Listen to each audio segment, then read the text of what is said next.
जय श्री राम। मैं वसंत रावल।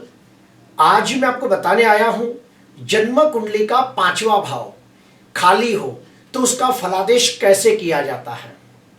वैदिक ज्योतिष के अंदर पराशर पद्धति के नियम अनुसार टोटल 8 नियमों को बताया गया है। अगर इन 8 नियमों को अप्लाई किया जाए तो हमें पता चलता है कि जन्म कुंडली का पांचवा भाव शुभ फल देगा या अशुभ फल देगा। तो आइए जानते हैं 8 अलग अलग नियमों को।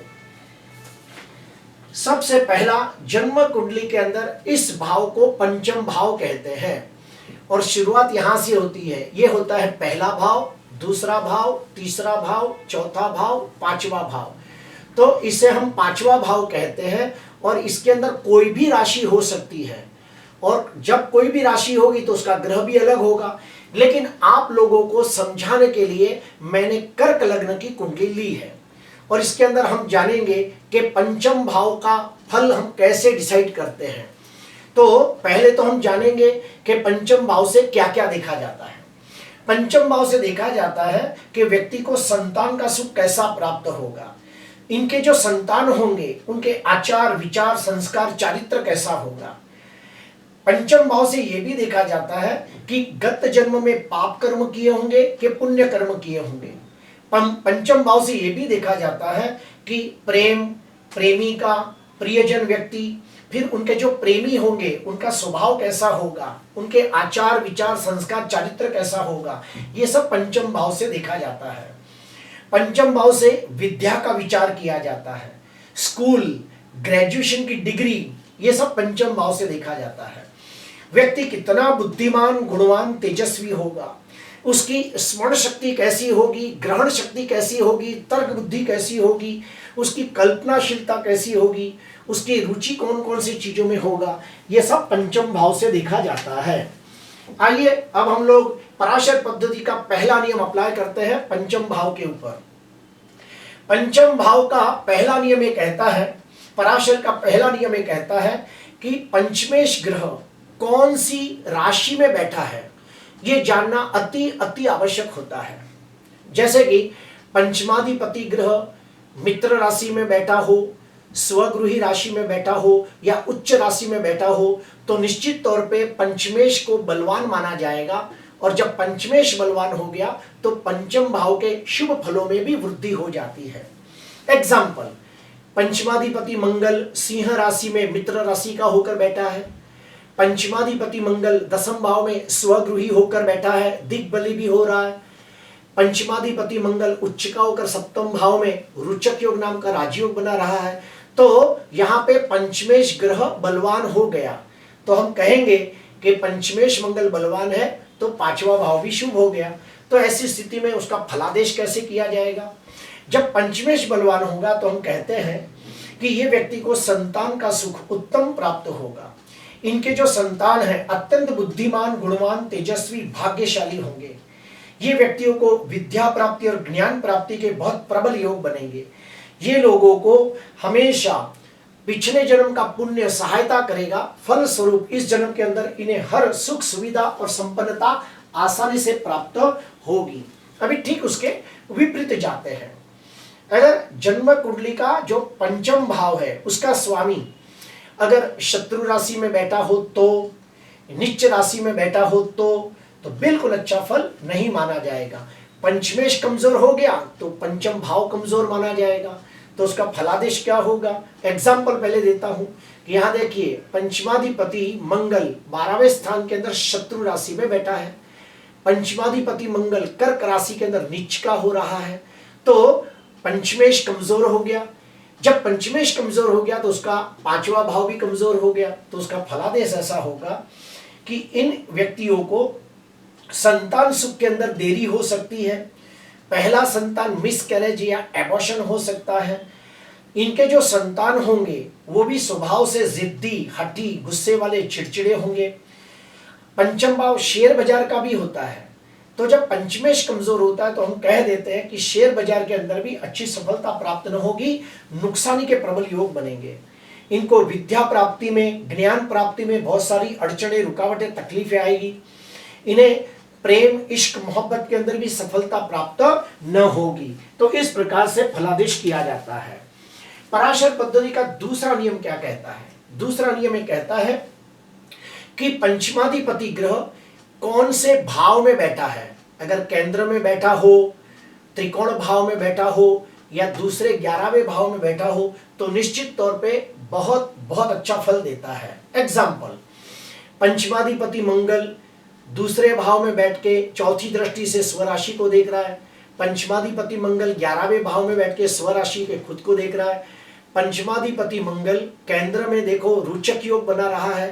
त्रिकोण में बैठा हो तो यहाँ भावात भावम नियम लागू पड़ता है। पंचमाधिपति ग्रह पंचम भाव से पंचम भाव में, तो इसे भावात भावम नियम कहते हैं। तो जब पंचमाधिपति ग्रह केंद्र में बैठा हो, त्रिकोण में बैठा हो या दूसरे 11वें भाव में बैठा हो तो बहुत अच्छा फल देता है। क्या फल देता है? हम कहेंगे कि ऐसे व्यक्ति को संतान का सुख उत्तम प्राप्त होगा। इनके बच्चे बड़े भाग्यशाली, नसीबदार, किस्मत वाले होंगे और ऐसे व्यक्ति को विद्या प्राप्ति, ज्ञान प्राप्ति के प्रबल योग बनेंगे। ऐसे व्यक्तियों की ग्रहण शक्ति, स्मरण शक्ति, तर्क बुद्धि उत्तम कक्षा की होगी। ऐसे व्यक्तियों को अपने जीवन के अंदर 1 या 2 बार किसी से सच्चा प्रेम हो जाता है और वो लोग इस प्रेम को जीवन भर पूरी ईमानदारी वफादारी से निभाते हैं। इनके पिछले जन्म के पुण्य इन्हें जगह जगह पे सहायता करते हैं और इनके हर काम आसानी से बन जाते हैं। इन्हें जन्म से ही वो सारी सुख सुविधाएं प्राप्त होती है जिसके वो अधिकारी होते हैं। ठीक उसके विपरीत जाते हैं। अगर पंचमाधिपति ग्रह 6वें, 8वें या 12वें भाव में बैठा हो तो बिल्कुल अच्छा नहीं माना जाएगा। क्यों? क्योंकि 6वां भाव होता है ऋण, रोग, शत्रु का। 8वां भाव होता है मृत्यु का। उसके बाद मानहानि, बदनामी का। 8वां भाव से देखा जाता है कि दुर्घटना होगी, असाध्य रोग होगा, ये सब 8वां भाव से देखा है। और 12 भाव होता है खर्चा, जेल, हॉस्पिटल, दवाइयां, वियोग। तो पंचमाधिपति ग्रह अगर 6वें, 8वें या 12वें भाव के अंदर त्रिक भाव में बैठा हो तो उसे कमजोर माना जाता है, उसका फल बिल्कुल अच्छा नहीं मिलता है। तो ऐसी स्थिति में फलादेश होता है। हम कहेंगे कि ऐसे व्यक्ति को पढ़ाई के अंदर बहुत सारी अड़चनें, रुकावटें, तकलीफें और विघ्न आएंगे। ऐसे व्यक्ति की प्रथम संतान मिसकैरेज या एबॉर्शन हो सकता है। ऐसे व्यक्ति के बच्चे बुढ़ापे के अंदर उनकी सेवा न करेंगे। इन्हें किसी का सच्चा प्रेम भी प्राप्त न होगा। इनके साथ प्रेम में धोखा या विश्वासघात होगा। पिछले जन्म के पाप कर्म की वजह से इस जन्म के अंदर बहुत मेहनत करने के बावजूद वो उन्नति, प्रगति, विकास प्राप्त न होगा जिसके वो हकदार होते हैं। ऐसे व्यक्तियों को समाज के अंदर वो मान, सम्मान, पद, प्रतिष्ठा भी प्राप्त नहीं होगी जिसके वो हकदार होंगे। तो इस प्रकार से फलादेश किया जाता है। अभी आते हैं तीसरा नियम। जन्म कुंडली का जो पंचम भाव है वो अगर शुभ कर्तर योग में हो तो अच्छा माना जाएगा। ठीक उसी की तरह पाप कर्तर योग में हो तो अच्छा नहीं माना जाएगा। पंचमाधिपति ग्रह अगर 2 शुभ ग्रहों के बीच में हो तो शुभ कर्तर योग में माना जाएगा। एग्जाम्पल के तौर पे यहाँ पे देखिए, मेष लग्न की कुंडली है, पंचम भाव के अंदर सिंह राशि है और ये जो पंचम भाव है ये चंद्र और बुध 2 शुभ ग्रहों के बीच में है। तो हम कहेंगे कि पंचम भाव शुभ कर्तर योग में आ गया तो बहुत अच्छा फल देगा। वैसे ही पंचमाधिपति कौन है? सूर्य है। ये सूर्य भी देखो शुक्र और गुरु 2 शुभ ग्रहों के बीच में है। तो हम कहेंगे कि पंचमाधिपति सूर्य शुभ कर्तर योग में आ गया है। तो निश्चित तौर पे पंचम भाव का जो स्वामी है वो बलवान माना जाएगा और वो बलवान होगा तो पंचम भाव का भी फल अच्छा मिलेगा। तो क्या फल मिलेगा सुनिए। हम कहेंगे कि ऐसे व्यक्ति अत्यंत बुद्धिमान, गुणवान, तेजस्वी, प्रभावशाली, प्रतिभाशाली लोग होंगे। इनकी स्मरण शक्ति बहुत अच्छी होगी, ग्रहण शक्ति बहुत बलवान होगी, तर्क बुद्धि बहुत तेज होगी।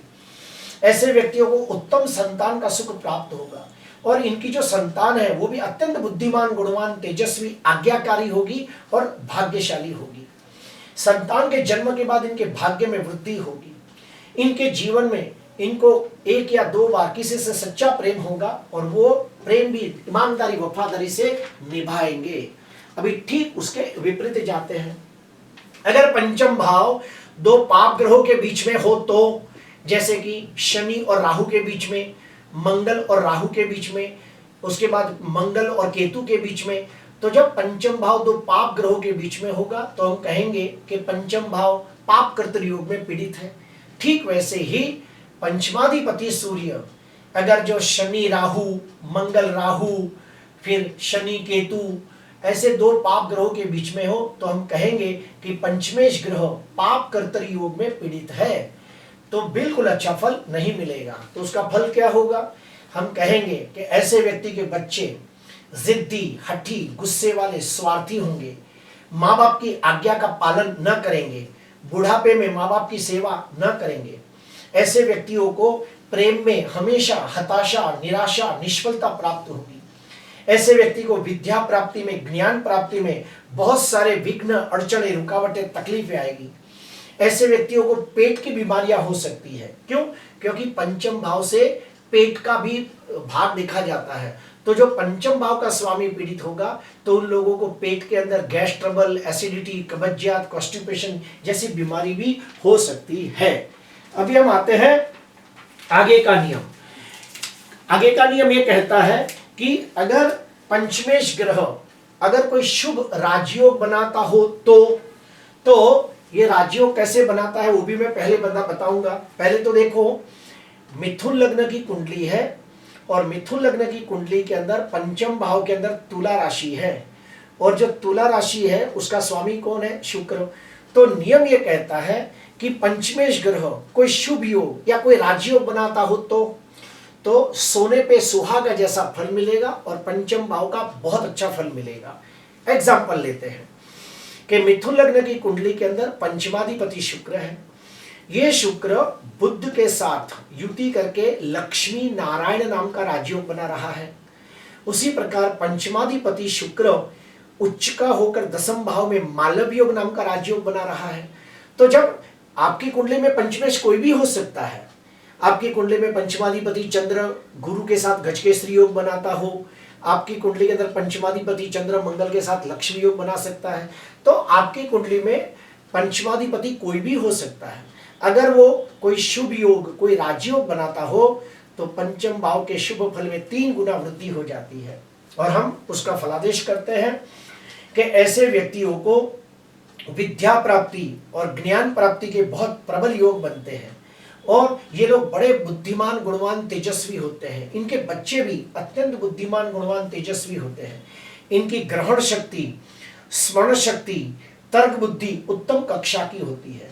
इनके पास राजनीति, रणनीति, कूटनीति, चाणक्य नीति का बहुत अच्छा ज्ञान होता है। पिछले जन्म में बहुत अच्छे कर्म किए होंगे, इसलिए पिछले भाव का पुण्य इनको जगह जगह पे मदद करता है और इनको इस जन्म के अंदर सर्व प्रकार के सुख सुविधा, मान सम्मान, पद प्रतिष्ठा प्राप्त होती है। ऐसे व्यक्तियों को अपने जीवन में एक बार किसी से सच्चा प्रेम होता है और वो प्रेम को वो जिंदगी भर पूरी ईमानदारी, वफादारी से निभाते हैं। अभी आते हैं ठीक उसका विपरीत। अगर पंचम भाव का स्वामी कुंडली के अंदर कोई अशुभ योग बनाता हो तो बिल्कुल अच्छा फल नहीं माना जाएगा। जैसे कि इधर देखिए, पंचमाधिपति शुक्र राहु के साथ लंपट योग बना रहा है तो ये अच्छा नहीं माना जाएगा। तो ऐसी स्थिति में हम कह सकते हैं कि ये व्यक्ति को प्रेम में हमेशा निष्फलता प्राप्त होगी। शेयर बाजार के अंदर पैसे इन्वेस्ट करेगा तो लॉस हो जाएगी। ऐसे व्यक्तियों की जो संतान है वो भी बड़ी होकर बुरी आदतों में जा सकती है। ऐसे व्यक्ति की जो संतान है वो जिद्दी, हठी, गुस्से वाले, स्वार्थी, लालची होंगे। हम ये भी कह सकते हैं कि बुढ़ापे में इनके संतान की सेवा न करेंगे, इनकी बच्चों की पढ़ाई में बहुत सारी रुकावटें आएगी। तो इस प्रकार से फलादेश किया जाता है। अभी आते हैं 5वां नियम। अगर पंचम भाव के ऊपर कोई शुभ ग्रहों की दृष्टि हो तो बहुत अच्छा माना जाएगा।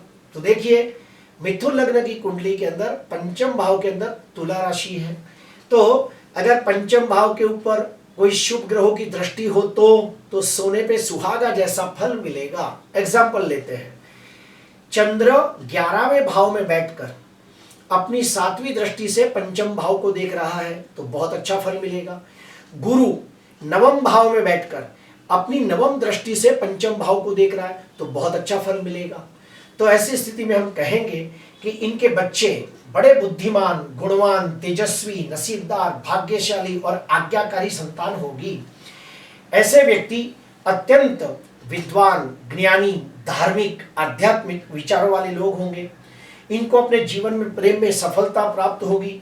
ऐसे व्यक्तियों के पिछले जन्म के अच्छे कर्मों की वजह से जो पुण्य प्राप्त होता है, उसके वजह से इस जन्म के अंदर समाज के अंदर मान, सम्मान, पद प्रतिष्ठा की प्राप्ति होगी। अब हम आते हैं ठीक इसके विपरीत। अगर पंचम भाव के ऊपर कोई अशुभ ग्रहों की दृष्टि हो तो बिल्कुल अच्छा नहीं माना जाएगा, पंचम भाव कमजोर हो जाएगा। एग्जाम्पल के तौर पे शनि की तीसरी दृष्टि पंचम भाव के ऊपर है, मंगल की नीच की चौथी दृष्टि पंचम भाव के ऊपर है, तो यहाँ पंचम भाव के ऊपर शनि की भी दृष्टि हो गई, मंगल की भी दृष्टि हो गई, तो ये अच्छा नहीं माना जाएगा। तो ठीक इसका विपरीत फल आएगा कि ऐसे व्यक्ति के जो संतान होंगे उसमें पहला बच्चा मिसकैरेज या अबॉर्शन हो सकता है। इनके बच्चे स्वभाव से जिद्दी, हटी, गुस्से वाले हो सकते हैं। इनके बच्चे बड़े होकर लालची, स्वार्थी हो सकते हैं। बुढ़ापे में इनकी सेवा न करेंगे। इनके बच्चों की पढ़ाई में बहुत सारी दिक्कतें आएगी और इनके बच्चे बुढ़ापे के अंदर इनके साथ अच्छा व्यवहार न करेंगे। अभी हम आते हैं और आगे का नियम। इसका आगे का नियम यह कहता है कि जो पंचमेश ग्रह है वो नवमांश कुंडली के अंदर राशि वर्गोत्तमी है या भाव वर्गोत्तमी है, ये भी देखना होता है। एग्जाम्पल के तौर पे कि कन्या लग्न की कुंडली के अंदर पंचम भाव के अंदर मकर राशि है और मकर राशि का स्वामी कौन है? शनि है। अगर ये शनि नवमांश कुंडली के अंदर भी ठीक 12 नंबर भी लिखा हो, यानी कि मीन राशि में ही लिखा हो, क्योंकि जन्म कुंडली में मीन राशि में है और नवमांश कुंडली के अंदर भी मीन राशि में हो, तो हम कहेंगे कि पंचमाधिपति ग्रह राशि वर्गोत्तमी हो रहा है तो बहुत अच्छा फल मिलेगा। ठीक उसी प्रकार पंचमाधिपति ग्रह जिस भाव में बैठा हो, नवमांश के अंदर भी उसी भाव में बैठा हो, तो हम कहेंगे कि पंचमाधिपति भाव वर्गोत्तमी हो गया। तो इससे क्या होगा? पंचम भाव के शुभ फलों में वृद्धि हो जाएगी और पंचम भाव से जितनी भी चीजें देखी जाती है वो सबका फल बहुत अच्छा मिलेगा। अभी आते हैं आखिरी नियम। हमें यह देखना होता है कि पंचमाधिपति ग्रह मित्र नक्षत्र में बैठा है या शत्रु नक्षत्र में बैठा है। अगर मित्र नक्षत्र में बैठा होगा तो बहुत अच्छा फल देगा, शत्रु नक्षत्र में बैठा होगा तो अच्छा फल नहीं देगा। और आखिरी जो जन्म कुंडली का जो पंचमाधिपति है उसका षड्बल भी देखना होता है कि उसका षड्बल कैसा है। आखिरी बात, पंचमाधिपति ग्रह षोडश वर्ग कुंडलियों के अंदर कैसी स्थिति में है वो भी जानना अति अति आवश्यक होता है। अगर पंचमाधिपति ग्रह षोडश वर्ग कुंडलियों के अंदर शुभ स्थिति में बलवान होगा तो पंचम भाव के शुभ फलों में वृद्धि हो जाती है।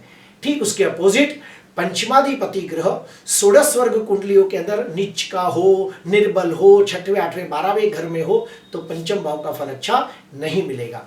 और ये सारी बातों का फल कब मिलेगा?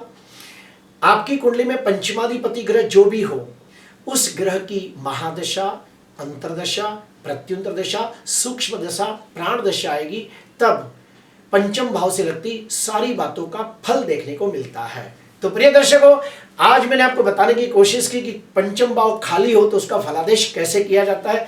अगर आपको अच्छा लगा हो तो जरूर लाइक करना, सब्सक्राइब करना। नमस्कार।